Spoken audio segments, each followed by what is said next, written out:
मी advocate वसंत वडवी आज आमच्या धडगाव तालुक्यातील सन्माननीय वकील बंधू यांच्या मार्फत धडगाव तालुका येथे माननीय तहसीलदार यांना निवेदन देण्यात आलं की गेल्या 4 दिवसापासून जे मराठा आरक्षणासंदर्भात महाराष्ट्र शासनाने हैदराबाद गेजेट संदर्भात जो काही शासन निर्णय पारित करण्यात आला आहे आणि त्या निर्णयाचा अनुषंगे महाराष्ट्रातील वंजारा समाज हा आम्ही आदिवासी असल्याचं आणि आम्हाला आदिवासीमध्ये आरक्षण पाहिजे असं म्हणून विविध माध्यमांवर गेल्या 3-4 दिवसापासून बातमी आणि वृत्त आपल्याला कळलेलं आहे आणि या मागणीमुळे महाराष्ट्रातील तमाम समाजामध्ये असंतोष आणि तीव्र भावना या ठिकाणी निर्माण झालेली आहे। वास्तविक पाहता आजही आदिवासी समाज गरीब आहे, आजही अनेक अन्याय अत्याचार सहन करून आमचं जीवनमान आहे आणि अशा परिस्थितीमध्ये महाराष्ट्रातील कुठलाही समाज उठसूट आमच्यामध्ये आरक्षण मागण्याचा प्रयत्न करत आहे।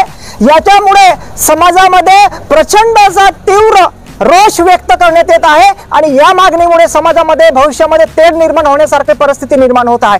हे जाणून बुजून केलं जात आहे। या ठिकाणी शासनाला आमची कडकडीची विनंती आहे, आमच्या समाजामध्ये कुठल्याही समाजाला आरक्षण देऊ नये। आम्हाला या भारताचे शिल्पकार आणि या भारताचे या घटनेचे शिल्पकार भारतरत्न डॉक्टर बाबासाहेब आंबेडकर यांनी घटनात्मक आम्हाला आरक्षण दिलेलं आहे। या आरक्षणाला कुठल्याही पद्धतीने धक्का लागता कामा नये। ज्याला कोणाला आरक्षण मागायचं असेल किंवा काय मागायचं असेल त्यांनी स्वतंत्र शासनाकडे पाठपुरावा करावा आणि स्वतंत्र मागावं, त्याला आमचा विरोध नाही।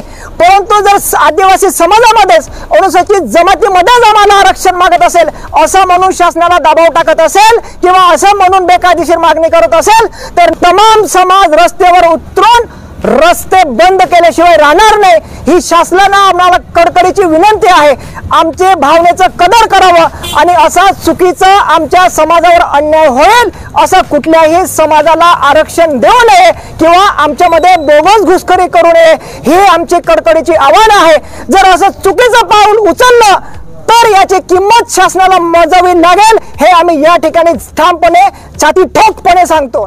नाही कोणाच्या बापाचं आदिवासी एकता जिंदाबाद जिंदाबाद जिंदाबाद आदिवासी एकता जिंदाबाद जिंदाबाद जिंदाबाद।